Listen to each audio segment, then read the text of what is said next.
اللہ عنہ ایک دفعہ چند صحابہ کے ساتھ لشکر کفار یعنی کفار کے چند بندے بیٹھے ہوئے تھے، وہاں سے گزر ہوا تو وہ جو کافر تھے نا وہ ایک دوسرے کو آنکھوں کے اشارے کر کے تو ہنس پڑے۔ مسلمانوں کو دیکھا اور ایک دوسرے کو ایسی آنکھوں کے اشارے کر کے ہنس پڑے۔ حضرت علی المرتضیٰ رضی اللہ عنہ نے ان کی طرف دیکھا تو وہ اور زیادہ ہنس پڑے، اور ہنسے کس بات پر کہ لو ان کو مسلمان ہو کے کیا ملا۔ حضرت عمار پر ہنسے کہ مسلمان ہو کے ان الابرار لفی نعیم علی الارائک ینظرون تعرف فی وجوہہم نضرۃ النعیم یسقون من رحیق المختوم ختامہ مسک وفی ذالک فلیتنافس المتنافسون۔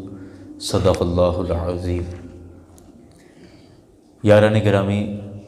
آج کے سبق میں ہم سورہ المطففین جو قرآن پاک کی 83 نمبر سورت ہے، اس کا پہلا حصہ جس میں 17 آیتیں تھیں ہم کل پڑھ چکے تھے، اور آج کے سبق میں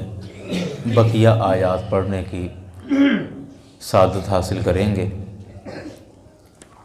کل والے سبق میں بات یہ بیان ہوئی تھی کہ جو لوگ ناپ تول میں کمی کرتے ہیں ان کے لیے اللہ پاک نے جو عذاب بیان فرمایا اور جو نصیحتیں بیان فرمائیں اس کا ذکر کل کے سبق میں ہوا تھا، اور اس کے ساتھ کفار کے نامہ اعمال کا ذکر کیا گیا تھا۔ تو آج کے سبق میں ایمان والوں کی عاقبت اور ایمان والوں کا آخرت میں جو انجام ہوگا اس کے حوالے سے بیان کیا جائے گا۔ میں کئی دفعہ یہ بات عرض کر چکا ہوں کہ پورے قرآن پاک میں یہ پورے قرآن پاک کا اصول ہے کہ جہاں بھی جنت کا ذکر ہو وہاں ساتھ جہنم کا ذکر کیا جاتا ہے، جہاں عذاب کا ذکر کیا جائے وہاں ساتھ اللہ کی نعمتوں کی بات بھی کی جاتی ہے، جہاں ایمان کی بات کی جائے وہاں کفر کی بات ہے، یا جہاں کفر کی بات ہے وہاں ایمان کی بات ہے۔ جب ماں باپ یا کوئی بھی بڑا، وہ استاد ہو، ماں باپ ہوں، بچوں کو سمجھانا چاہتے ہیں، کسی بات پر مطمئن کرنا چاہتے ہیں تو اس کے 2-3 طریقے ہوتے ہیں۔ یا تو بچے کو ڈانٹا جاتا ہے، ڈرایا جاتا ہے کہ یہ کام اگر تو نے کیا تو تجھے مار پڑے گی، بچے کو ڈرا دیا۔ بعض بچے ڈرانے سے سمجھ جاتے ہیں، اور بعض دفعہ ایسا ہوتا ہے کہ بچوں کو لاڈ پیار سے سمجھایا جاتا ہے کہ بیٹے اگر آپ یہ کام کرو گے تو میں آپ کو فلاں چیز لے کے دوں گا، فلاں کھلونا لے کے دوں گا۔ اس طرح بھی بچے کو بہلایا جاتا ہے۔ اسی طرح رب کائنات نے بھی، اور یہ دونوں باپ بچے کو ڈانٹ کے سمجھائے یا باپ بچے کو لاڈ سے سمجھائے، دونوں میں باپ کی شفقت اور باپ کا پیار نظر آتا ہے۔ بالکل اسی طرح رب کائنات نے قرآن پاک میں لوگوں کو بعض دفعہ اپنے عذاب سے بھی ڈرایا اور بعض دفعہ اپنی جنت کا لالچ بھی دیا کہ جو ڈرنے والے ہیں وہ اس طرح سمجھ جائیں، اور جو بعض ڈر سے نہیں بھی سمجھ آتی تو وہ لاڈ سے، پیار سے اور جنت کی نعمتوں کا ذکر کیا، اور مقصد دونوں میں خیر محبت ہی ہے، اور مقصد ہے کہ کسی نہ کسی طرح یہ لوگ سیدھے رستے پر آ جائیں، ہدایت کے رستے پر آ جائیں، گمراہی کا رستہ چھوڑ دیں۔ تو کل کا جو سبق تھا اس میں فرمایا تھا ویل یومئذ للمکذبین الذین یکذبوا بیوم الدین، یعنی ساری وہ کفار کی آخرت اور کفار کے انجام کی بات کی گئی تھی۔ لیکن آج کی جو گفتگو ہے اس میں فرمایا کلا ان کتاب الابرار لفی علیین، کہ فرمایا کہ ہاں جو بے شک نیک لوگوں کا جو نامہ اعمال ہے یا نیک لوگوں کی جو کتاب ہے، لکھت ہے، وہ لفی علیین، وہ علیین کے اندر ہے۔ پیچھے فرمایا تھا کہ کلا ان کتاب الفجار لفی سجین، کہ جو بدبخت ہیں اور گنہگار ہیں ان کی جو لکھت ہے وہ سجین کے اندر ہے۔ سجین جہنم کی ایک وادی ہے۔ اور اب فرمایا کہ جو نیک لوگ ہیں، ابرار ہیں، نیکی کرنے والے ہیں، ان کی جو لکھت اور ان کا جو نامہ اعمال ہے وہ علیین میں ہے۔ علیین کیا ہے؟ یہ ساتوں آسمانوں سے اوپر اور عرش الہی سے نیچے جنت کا ایک مقام ہے جس کو علیین کہا جاتا ہے۔ اب فرمایا کہ وما ادراک ما علیون، اب آپ کیا سمجھے کہ یہ علیین کیا ہے؟ فرمایا کتاب مرقوم، یہ لکھی ہوئی یا مہر شدہ ایک کتاب ہے۔ یشہدہ المقربون، اور اللہ کے جو مقرب ہیں وہی اس کو دیکھ سکیں گے اور وہی اس کتاب تک پہنچ سکیں گے۔ ان الابرار لفی نعیم، بے شک جو نیک ہیں وہ ضرور نعمتوں میں ہوں گے، لفی نعیم نعمت کے اندر ہوں گے۔ علی الارائک ینظرون، کہ وہ اپنے تختوں پر بیٹھ کر، تخت پر بیٹھ کر یہ ساری چیزیں دیکھ رہے ہوں گے۔ تعرف فی وجوہہم نضرۃ النعیم، اور آپ ان کے چہروں کی تر و تازگی سے ان کو پہچان لیں گے۔ جیسے دیکھیں نا، عام سی بات ہے کہ اگر کوئی آدمی کھاتے پیتے گھر کا ہو تو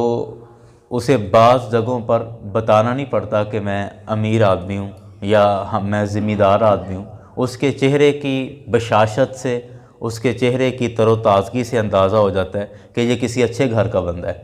اور مزدور آدمی ہے، دیہڑی دار آدمی ہے، بیچارہ سارا دن محنت مزدوری کرنے والا، تو اس کے چہرے پہ وہ خوشی کے آثار یا وہ تازگی کے آثار اس کے چہرے پر نہیں ہوتے۔ تو اسی طرح فرمایا کہ تم ان کے چہروں کی تر و تازگی سے پہچان لو گے، یعنی شکل سے پتہ چل جائے گا کہ یہ اللہ کا مقرب بندہ ہے اور یہ جنتی ہے۔ یسقون من رحیق مختوم، فرمایا کہ ان کو مہر لگی ہوئی خالص شراب پلائی جائے گی۔ ختامہ مسک، ان پر مسک کی مہر لگی ہوگی۔ مسک ایک خوشبو کا نام ہے، خوشبو کی ان پر مہر لگی ہوگی۔ اب یہاں پر ایک تھوڑی سی ذہن میں خلش آتی ہے کہ قرآن پاک میں شراب کی بات کیوں کی، تو ان کو شراب دی جائے گی۔ دراصل بات یہ ہے کہ یہ اس شراب کی بات ہو رہی ہے کہ جو جنت کے اندر جنتیوں کے مشروب کے لیے استعمال کی جاتی ہے۔ ویسے شراب کا جو لفظی معنی ہے نا، ہر پی جانے والی چیز کو شراب کہتے ہیں۔ جیسے جوس کی بوتلوں پر بھی آپ نے پڑھا ہوگا کہ مشروبات ان کو کہا جاتا ہے، تو یہ لفظ شراب سے ہی بنا ہے مشروبات بھی، لیکن جوس تو جائز ہے۔ تو اس لیے ہر شراب کا مطلب وہ شراب نہیں جو اللہ نے حرام کر دی اور جسے ہمیں منع کیا گیا۔ تو اس سے مراد کہ وہ مشروبات یا وہ ڈرنکس ہیں جو اللہ تعالیٰ نے جنتیوں کے لیے پیش کی ہیں اور جنتیوں کے لیے جن کو اللہ تعالیٰ نے بنایا ہے اس کو شراب کہتے ہیں۔ تو فرمایا کہ وہ مہر لگی ہوئی ہے۔ مہر لگی کا مطلب کیا کہ سیل پیک وہ مشروبات ہیں کہ آج تک ان کو کسی نے ہاتھ نہیں لگایا، کسی نے کھولا نہیں، بالکل ان ٹچ وہ چیزیں ہیں، اور جنتی جب جنت میں جائیں گے تو وہ چیزیں استعمال کریں گے۔ وفی ذالک فلیتنافس المتنافسون، کہتے ہیں کہ اور یہ ایسے مشروبات ہیں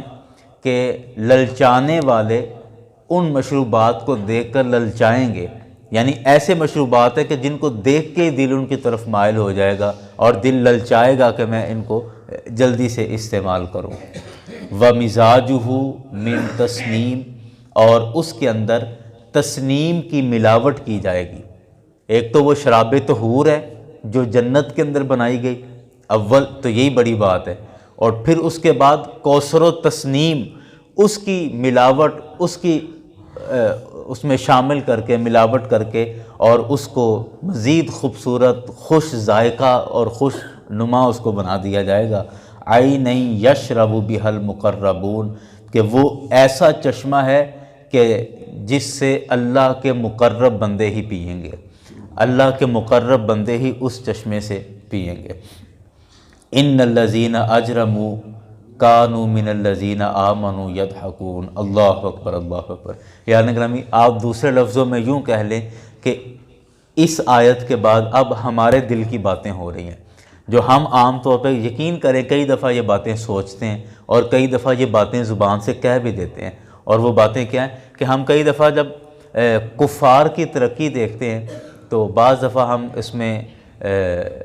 احساس کمتری کا شکار ہو جاتے ہیں، کہتے ہیں یار ساڈے نال تو انگریز ہی چنگے ہیں، وہ دنیا جہان دیاں نعمتاں انہاں کول، گڈیاں انہاں کول تے مکان انہاں دے دیکھو تے سہولتاں انہاں دیاں دیکھو تے یہ ہے وہ ہے۔ ہم بعض دفعہ کفار کو عطا کی جانے والی نعمتوں پر ہم پریشان ہو جاتے ہیں یا ان نعمتوں کی خواہش کرتے ہیں۔ ہم دیکھتے نہیں ہمارے نوجوان اور ان کا مستقبل کیا ہے، وہ اپنا فیوچر یہی سمجھتے ہیں کہ میں آسٹریلیا چلا جاؤں، میرا UK کا ویزا لگ جائے، میں جرمنی شفٹ ہو جاؤں، اور وہ سمجھتے ہیں کہ پاکستان شاید ڈیفالٹ کر جائے گا، پاکستان میں تو اب ہمارا فیوچر نہیں ہے۔ تو یعنی ہم اس طرف مائل ہو رہے ہیں۔ تو اللہ تعالیٰ نے یہ بات ارشاد فرمائی، فرمایا ان الذین اجرموا، بے شک وہ لوگ جنہوں نے جرم کیے، یعنی جو مجرم لوگ ہیں، من الذین آمنوا یضحکون، وہ ایمان والوں پر ہنستے ہیں۔ حضرت علی المرتضیٰ رضی اللہ عنہ ایک دفعہ چند صحابہ کے ساتھ لشکر کفار، یعنی کفار کے چند بندے بیٹھے ہوئے تھے، وہاں سے گزر ہوا تو وہ جو کافر تھے نا، وہ ایک دوسرے کو آنکھوں کے اشارے کر کے تو ہنس پڑے، مسلمانوں کو دیکھا اور ایک دوسرے کو ایسی آنکھوں کے اشارے کر کے ہنس پڑے۔ حضرت علی المرتضیٰ رضی اللہ عنہ نے ان کی طرف دیکھا تو وہ اور زیادہ ہنس پڑے، اور ہنسے کس بات پر کہ لو ان کو مسلمان ہو کے کیا ملا۔ حضرت عمار پر ہنسے کہ مسلمان ہو کے مصیبتیں ہی جھیلی ہیں اور کیا ملا ہے، مسلمان نہیں ہوئے تھے تو اچھی خاصی زندگی گزار رہے تھے۔ حضرت بلال کی طرف دیکھا، ہنسے، یعنی یہ وہ مسلمان تھے کہ جن پر مصیبتیں آئیں، پریشانیاں آئیں، جبکہ اسلام لانے سے پہلے وہ خوشحال تھے اور ٹھیک ٹھاک تھے، ان کی طرف دیکھ کر یہ کفار ہنسے اور ایک دوسرے آنکھوں کے اشارے بھی کیے اور ہاتھ پہ ہاتھ مار کے ایسے ہنسے کہ یہ صحیح بیوقوف لوگ ہیں کہ اچھی خاصی خوشحال زندگی گزار رہے تھے، تو انہوں نے وہ محمد بن عبداللہ صلی اللہ علیہ وسلم ان کے پیچھے لگ کے تو انہوں نے اپنا ساری دنیا کی زندگی خراب کر لی۔ جب اس بات پر ہنسے تو حضرت علی المرتضیٰ رضی اللہ عنہ کو بڑا غصہ آیا اور آپ دوڑ کے فوراً سرکار علیہ الصلوۃ والسلام کی بارگاہ میں آئے۔ تو جب سرکار کی بارگاہ میں حاضر ہوئے تو اللہ تعالیٰ نے تبھی قرآن پاک کی یہ والی آیتیں نازل فرمائیں، فرمایا کہ ان الذین اجرموا کانوا من الذین آمنوا یضحکون، کہ بے شک جو مجرم ہیں وہ ایمان والوں کو دیکھ کر ہنستے ہیں، ایمان والوں کو دیکھ کر ان کا مذاق اڑاتے ہیں۔ وَإِذَا مَرُّوا بِهِمْ يَتَغَامَزُونَ، اور جب وہ ایمان والے ان کے پاس سے گزرتے ہیں تو آنکھوں کے ایک دوسرے کو اشارے کرتے ہیں، یہ لفظ یہاں پر موجود ہے، وَإِذَا مَرُّوا بِهِمْ، جب وہ ان کے پاس سے گزرتے ہیں، یتغامزون، وہ ایک دوسرے کو آنکھوں سے اشارے کرتے ہیں۔ وَإِذَا انقلبوا إِلَىٰ أَهْلِهِمْ انقلبوا فَكِهِينَ، اور جب وہ کافر اپنے گھر والوں کے پاس واپس چلے جاتے ہیں گھروں میں تو وہاں جا کر پھر خوشیاں مناتے ہیں اور جا کر خوش ہوتے ہیں اور اپنے بچوں میں باتیں کر کے خوش ہوتے ہیں کہ ہم اچھے رہے کہ ایمان نہیں لے کر آئے، وہ دیکھو مسلمان ہو کے مصیبتوں میں پھنس گئے ہیں اور غربت کی زندگی گزار رہے ہیں۔ اللہ اکبر، اللہ اکبر۔ وَإِذَا رَأَوْهُمْ قَالُوا إِنَّ هَؤُلَاءِ لَضَالُّونَ، جب وہ کفار ایمان والوں کو دیکھتے ہیں تو کہتے ہیں کہ بے شک یہ لوگ تو بہکے ہوئے ہیں، یعنی ان کی عقل کام نہیں کرتی کہ اتنی آسان زندگی چھوڑ کر، عیش و عشرت والی زندگی چھوڑ کر تو یہ کس مصیبت والی زندگی میں چلے گئے۔ وہاں ان کو صدقے بھی دینے پڑتے ہیں، وہاں ان کو جہاد کے لیے مال بھی پیش کرنے پڑتے ہیں، وہاں ان کو بھوک بھی برداشت کرنا پڑتی ہے، کبھی وہ کہتے ہیں روزے رکھو، کبھی وہ کہتے ہیں نماز پڑھو، کبھی کہتے ہیں کہ جھوٹ نہ بولو، شراب بھی ان کی روک دی، وہ بھی منع کر دیا، دنیا کی زندگی سے بھی ان کو کنارہ کشی کا کہا جاتا ہے اور ساری سہولتیں ان سے لے لی گئی ہیں۔ تو اس طرح کہنے لگے کہ کفار یہ باتیں کرتے ہیں کہ یہ ان کی عقل کام نہیں کرتی، یہ گمراہ لوگ ہیں، بہکے ہوئے لوگ ہیں یہ جو مسلمان ایمان والے۔ اللہ اکبر اللہ اکبر۔ اب اللہ تعالیٰ نے ان سوالوں کے جواب دیے، فرمایا وما ارسلوا علیہم حافظین، اللہ نے ان کو تمہارا نگہبان اور نگران تو مقرر نہیں کیا، وہ کیوں تم پر کمنٹس پاس کرتے ہیں، تم پر کیوں تبصرے کرتے ہیں؟ اللہ نے ان کو کوئی تمہارا محافظ بنایا ہے، اللہ نے ان کو تمہارا نگہبان بنایا ہے کہ وہ باتیں کرے تم پر، کیوں باتیں کرتے ہیں؟ اب فرمایا کہ سنو، اگر وہ باتیں کر رہے ہیں دنیا کی زندگی میں تو فَالْيَوْمَ الَّذِينَ آمَنُوا مِنَ الْكُفَّارِ يَضْحَكُونَ، تو آج کا دن ہے، یعنی قیامت کے دن کی بات ہو رہی ہے، تو اللہ فرمائے گا آج کا وہ دن ہے کہ جب ایمان والے کفار پر ہنسیں گے۔ قیامت والے دن ایمان والے کفار پر، کافروں پر ہنسیں گے۔ عَلَى الْأَرَائِكِ يَنظُرُونَ، اور ایمان والے اپنے تخت پر بیٹھ کر، اپنے جنت میں جو ان کو تخت ملیں گے ان تختوں پر بیٹھ کر، اور جب کفار کی حالت دیکھیں گے جہنم کے اندر تو ان پر ہنسیں گے اور اپنے تختوں پر بیٹھ کر ان کو دیکھیں گے۔ اور حدیث شریف کے اندر آتا ہے کہ جب کفار کو جہنم میں پھینک دیا جائے گا اور وہ ہمیشہ جہنم میں رہیں گے، اور یقیناً یہ کوئی ظلم نہیں ہوگا، وہ اپنے کیے دھرے کی سزا ہی وہاں پا رہے ہوں گے، تو اب کفار کہیں گے کہ ہمیں بھی ان لوگوں کی طرح ہمیں بھی جنت میں بھیجو، ہم نے بھی جنت میں جانا ہے جیسے وہ ایمان والے گئے ہیں۔ تو اب جہنم کا دروازہ کھول دیا جائے گا، کہا جائے گا کہ ٹھیک ہے آپ نکل جاؤ۔ جب جہنم کا دروازہ کھولا جائے گا تو یہ دوڑتے ہوئے بھاگتے ہوئے دروازے کی طرف لپکیں گے کہ شاید ہم جہنم سے نکل جائیں گے، اور جو ہی قریب آئیں گے تو حکم ہوگا اور جہنم کا دروازہ پھر بند کر دیا جائے گا، اور دروازے کے قریب آ کے یہ پھر رک جائیں گے، اور پھر ان کو ان کی سزا والی جگہوں پر جہنم کی وادیوں میں جہاں جہاں سے آئے وہاں ان کو پھر بھیج دیا جائے گا، اور یہ سارے مناظر جنتی جب دیکھنا چاہیں گے دیکھ سکیں گے، جہنم والوں کے احوال جب دیکھنا چاہیں گے اپنی جنت میں بیٹھ کر دیکھ سکیں گے، تو اس وقت پھر ایمان والے ہنسیں گے، اس وقت پھر حضرت بلال ہنسیں گے کہ یہ لوگ تھے، ابو جہل کو دیکھ کر ہنسیں گے، ابو لہب کو دیکھ کر حضرت عمار ہنسیں گے، حضرت صہیب ہنسیں گے، حضرت سلمان فارسی کہ جو فارس اور روم سے سفر کر کے مصیبتیں اور مشکلیں برداشت کر کے جو سرکار کی بارگاہ میں آئے ہوئے صحابی تھے، حضرت ابو ہریرہ ہنسیں گے کہ جن کو ایک وقت کا کھانا میسر ہوتا تھا اور ایک وقت کا کھانا میسر ہی نہیں ہوتا تھا، وہ پھر جنت میں جب نعمتیں کھائیں گے اور کفار کے حالات دیکھیں گے تو وہ پھر ان پر ہنسیں گے۔ علی الارائک ینظرون، وہ اپنے تکیوں پر، اپنے تختوں پر بیٹھ کر ان کو دیکھ رہے ہوں گے۔ اور حل ثوب الکفار ما کانوا یفعلون، تو مسلمان کہیں گے کہ جو یہ کافر دنیا میں ہمیں تانا دیا کرتے تھے، لو دیکھ لو آج یہ جزا ملی ہے ان تانوں کی، یہ جزا ملی، یہ سزا ملی ہے ان تانوں کی کہ جو ہمیں یہ دنیا میں بے وقوف کہتے تھے، ہمیں کہتے تھے کہ یہ سٹھے آگے ہیں، ان کا عقل کام نہیں کرتی کہ یہ کس طرف اچھی خاصی زندگی چھوڑ کے کس طرف چلے گئے، تو جنت میں جا کر مسلمان ان کفار کو دیکھ کر کہیں گے کہ کیوں کچھ بدلہ ملا کافروں کو ان کے کیے کا؟ مسلمان ان سے کہیں گے کہ یہ بدلہ ملا ہے جو تم دنیا میں باتیں کیا کرتے تھے۔ اللہ اکبر اللہ اکبر۔ یارن گرامی، یہ سورہ المطففین یہاں پر مکمل ہو گئی، اس کی مکمل 36 آیتیں تھیں، جن میں سے 17 آیتیں ہم نے کل پڑھی تھی اور بقیہ آیات ہم نے آج پڑھی ہیں۔ اور آج کی پوری گفتگو کا خلاصہ یہ ہے کہ اللہ تعالیٰ نے ہمیں ایمان والا بنایا ہے، ہمارے لیے سب سے بڑا یہ فخر ہونا چاہیے کہ ہم حضور علیہ الصلوۃ والسلام کے امتی ہیں، آقا علیہ الصلوۃ والسلام کے غلام ہیں۔ اب زندگی کے اندر مشکل وقت آ جائے، پریشانیاں آ جائیں، تکلیفیں آ جائیں، تو ان پر صبر کے ساتھ، استقامت کے ساتھ، صبر کے ساتھ ان کو برداشت کرنا چاہیے، صرف اس نیت کے ساتھ کہ ان مشکلوں کے بدلے میں اللہ تعالیٰ مجھے آخرت میں آسانیاں دے گا۔ اور میرے لیے دیکھیں نا، حضرت عمر رضی اللہ تعالیٰ عنہ جب سرکار کے گھر ایک دفعہ تشریف لائے اور آپ نے دیکھا کہ سرکار علیہ الصلوۃ والسلام چٹائی پر آرام فرما ہے، قمیض سرکار نے نہیں پہنا، تہبند باندھا ہے، اور چٹائی کھجور کے چھال کی ایک چٹائی ہے، وہاں سرکار علیہ الصلوۃ والسلام آرام فرمائے۔ اور جب حضرت عمر رضی اللہ عنہ گھر میں کمرے میں داخل ہوئے اور سرکار کو آرام کرتے دیکھا تو آپ رک گئے، وہاں پر جگانا مناسب نہیں سمجھا۔ اتنے میں سرکار علیہ الصلوۃ والسلام نے کروٹ لی اور دیوار کی طرف منہ کر لیا، اور جو سرکار کی کمر مبارک، پیٹھ مبارک تھی وہ دروازے کی طرف ہو گئی۔ تو حضرت عمر رضی اللہ عنہ کی نظر پڑی کہ آقا علیہ الصلوۃ والسلام کے مبارک جسم پر وہ چٹائی کے سارے نشان چھپے ہوئے ہیں۔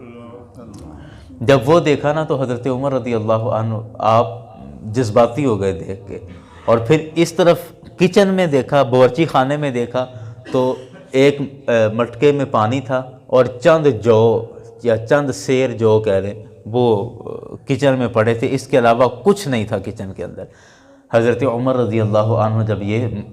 حال دیکھا تو آپ زاروں کی طرح رونے لگ گئے، اور آپ کے آنسو آہستہ آہستہ سسکیاں اور ہچکیاں بن گئیں، آواز سے رونے لگ گئے۔ تو آقا علیہ الصلوۃ والسلام بیدار ہوئے تو سرکار علیہ الصلوۃ والسلام نے دیکھا کہ عمر آئے ہیں اور رو رہے ہیں، تو سرکار نے فرمایا عمر آپ کو کس چیز نے رلا دیا، آپ کیوں رو رہے ہیں؟ عرض کی یا رسول اللہ صلی اللہ علیہ وسلم، آپ کائنات کے مالک ہو کر، دونوں جہانوں کے بادشاہ ہو کر، کائنات کے مالک ہو کر، اور اس چٹائی پر آرام کر رہے ہیں، اور گھر کے باورچی خانے میں چند جوؤں کے سوا، پانی کے سوا کچھ بھی نہیں، اور دوسری طرف میں دیکھتا ہوں کہ وہ کیسر اور کسریٰ کے بادشاہ، وہ روم اور فارس کے بادشاہ جو آپ کے جوتوں کے لائق بھی نہیں ہیں، اور وہ ریشمی اعلیٰ بستروں کے اندر آرام فرما ہوں، اور ان کے لیے بہترین اعلیٰ قسم کے نرم و ملائم بستر ہوں، تو یا رسول اللہ میں روؤں نہ تو اور کیا کروں؟ تو رسول اکرم صلی اللہ علیہ وسلم نے حضرت عمر رضی اللہ عنہ کو اپنے پاس بٹھایا، پیار کیا، شفقت کی، تو فرمایا اے عمر کیا تم اس بات پر راضی نہیں ہو کہ اللہ نے ان کو صرف دنیا میں دیا ہے اور آخرت کے اندر ان کا کوئی حصہ نہیں ہے، جبکہ اللہ تعالیٰ نے ہمارا دنیا کے اندر بھی حصہ رکھا ہے اور آخرت میں بھی حصہ رکھا ہے۔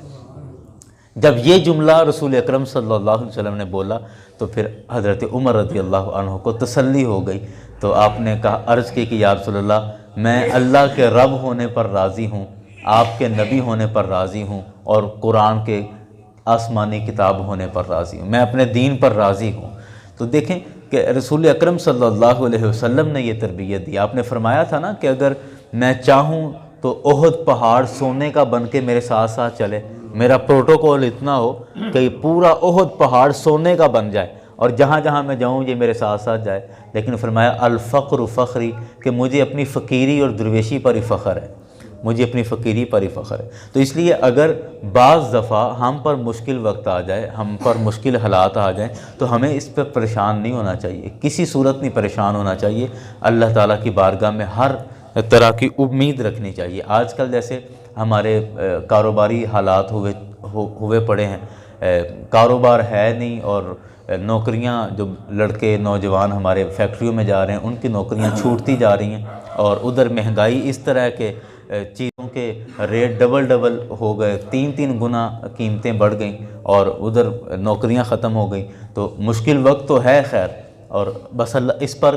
دل برداشتہ نہ ہو۔ ہم اخباروں میں دیکھ رہے ہیں کہ لوگ خودکشیاں کر رہے ہیں، جبکہ وہ بھی حرام ہے، اللہ کی رحمت سے مایوسی ہے۔ اسلام یہی کہتا ہے کہ اگر مشکل وقت آ جائے تو اس پر صبر کرو، استقامت کے ساتھ اس پر ڈٹے رہو، اور اللہ تعالیٰ کی طرف توجہ کیے رکھو، اللہ کی بارگاہ میں جھکے رہو۔ انشاءاللہ یہ دنیا کے اندر بھی یہ مشکل وقت نہیں رہے گا، اور اس مشکل وقت جو تھوڑا بہت آیا بھی ہے، اللہ تعالیٰ اس کے بدلے بھی آخرت کے اندر تمہیں اتنی جزا دے گا کہ تم راضی ہو جاؤ گے، خوش ہو جاؤ گے۔ اور ہمارے ایک بزرگ فرمایا کرتے تھے کہ جنت کے اندر جو ہمیں نعمتیں ملیں گی، وہ نعمتیں جب لوگ دیکھیں گے نا، ہم لوگ جنت میں جا کے دیکھیں گے، اور پتہ چلے گا کہ یہ انعام کیوں ہے جی، یہ فلاں مصیبت جو میں نے برداشت کی تھی نا اس کی وجہ سے یہ انعام ہے، تو بندہ اس کا انعام دیکھ کر حسرت کرے گا کہ کاش میں ساری زندگی مصیبت میں گزارتا، کاش میں ساری زندگی مشقت میں گزارتا، اور آج مجھے اس کا اتنا بڑا انعام مل رہا ہوتا۔ اللہ کریم کی بارگاہ میں دعا ہے کہ اللہ تعالیٰ ہمارے حال پر رحم فرمائے، ہمارے ملکی حال پر رحم فرمائے، اور اللہ تعالیٰ ہمیں قرآن پاک کے مطابق اپنی زندگیاں گزارنے کی توفیق عطا فرمائے۔